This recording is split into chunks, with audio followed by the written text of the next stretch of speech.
Well, g'day and welcome to Drive Time. You know, I've had a lot of young people in the last few days ask me, or the last few weeks actually, ask me about how they can get started in business for themselves. And I don't think this is just a conversation for young people. I think it's a conversation for anyone looking to get into business for themselves. And it doesn't matter if you're already in business or if you're just thinking of it or you're just starting out. The idea of getting into business is, if it's done right, then you set your business up for success. And if it's done wrong, then you set your business up for failure. And so that's why I think even some people who've been in business for 5 or 10 years should understand these facts, because when you go through these 7 steps, you generally set yourself up for success. If you don't go through these 7 steps, you generally set yourself up for a much harder business, I guess. So first and foremost, if you're going to go into business for yourself, what you actually have to do is take a look at the market, okay? Understand the market. Understand what's moving, what's selling, what's not selling. See, I keep hearing this statement, you know, do what you love and you'll never work a day in your life. And that's the exact opposite of the truth. If you do what you love, you'll work harder than anybody else out there on the planet.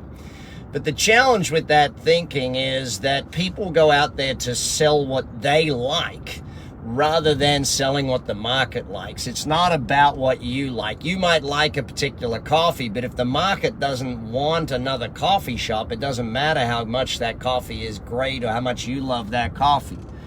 You know, so you've got to understand, what is the market buying? What are they looking for? What are they wanting? Because ultimately, gang, I see so many businesses where they fail this one particular thing. They go into business selling something that they love, not something that the market is in love with. And it's really got to be about, is the market in love with the product? Does the market want that product or service? And, you know, to me, I always found it easier to go into a business doing something, and this is point number 2. It's easier to go into a business doing something that the market is already buying in mass quantities, and it's just you got to convince them to buy from you rather than someone else. So, you know, why do I have a commercial cleaning business? Because everyone needs commercial cleaning, and that's just a thing. Why do I get into business doing these things that people already want and already buy? Because that's the way to be successful. You know, it's not about creating something that no one has. It's about creating a way of delivering something that no one else does, but it's delivering a product or service that everyone already buys. So think of it in that perspective. Third thing you want to do to get into business for yourself, okay, is look at buying a business rather than starting a business. Now, this goes contrary to where most people think, but it's actually cheaper to buy an existing business than it is to start a business. But why is it cheaper? It's cheaper on 2 fronts. Front number 1, it's cheaper on time. The amount of time it takes to start a business. Now, I get you can do it as a side gig, a side hustle, whatever it is you want to call it. But the reality of most situations is there is a better deal to be done if you learn how to buy a business. Now, people say, but I don't have the capital to buy a business. Yeah, but if you learn how to buy it properly, you don't need a massive amount of capital. You may, in fact, even be able to learn how to do vendor financing, where the actual seller carries the note. The seller, you pay them off over time from the profits of the business to pay them for their business. Hey, welcome in, Guyana. Good to see you in the house. So that reminds me, if you're new here, please type in where you're at. Evelyn from Mauritius, good to have you on the drive today.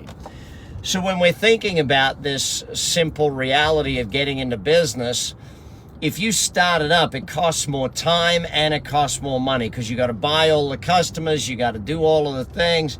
It's often easier to buy an existing business where someone has done an okay job, but not a good job. They've done okay and they're making some money, but they're not making a lot of money.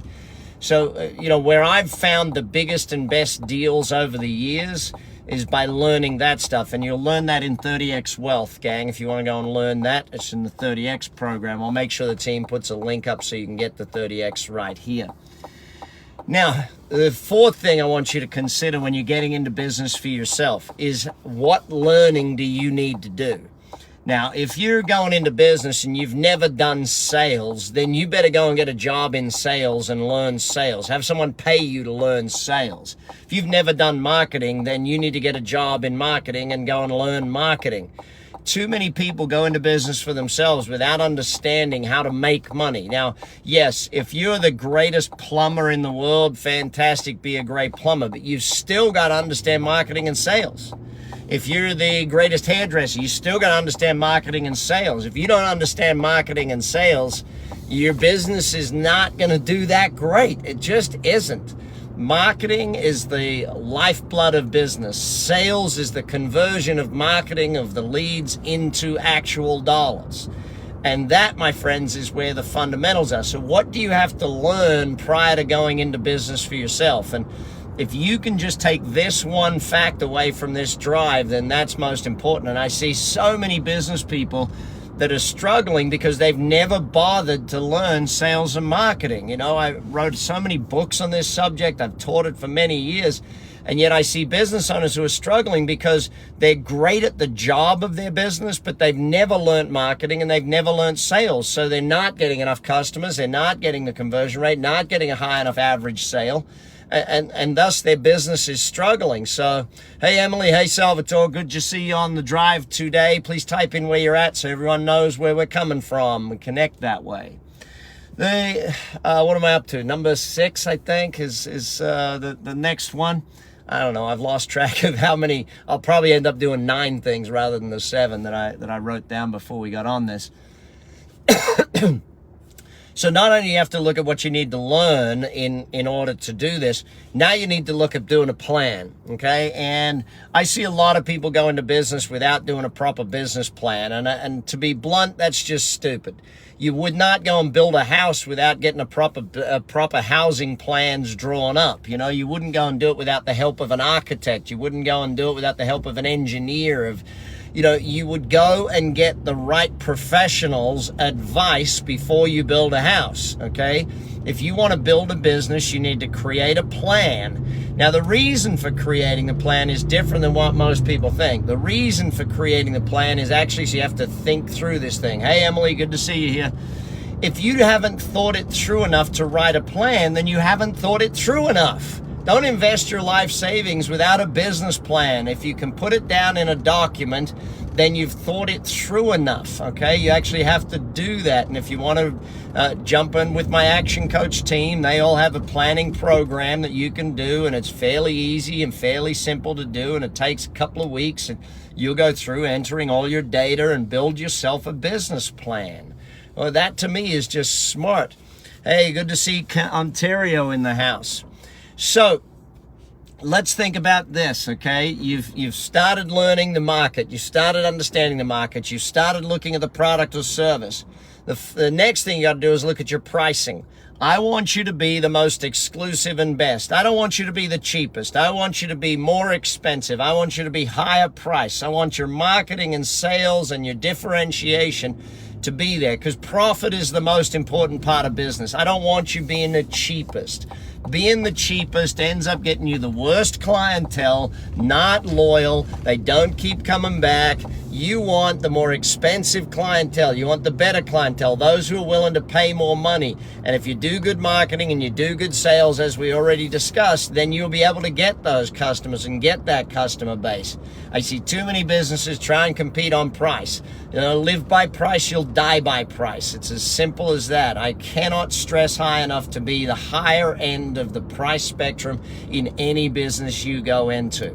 Anyway, that's the starting point of getting into business for yourself, and probably for those of you that are already in business, it's probably some things you may have skipped and need to go back on to get your business running right. So, top lesson from the drive, type it in. What is your top lesson from today's drive?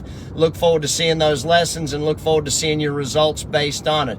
If you're getting some good results from this, please type it in. Make sure you share this drive with any of your friends that are looking for business too. Take care, be well, be good, and I'll see you on the next drive. Bye for now.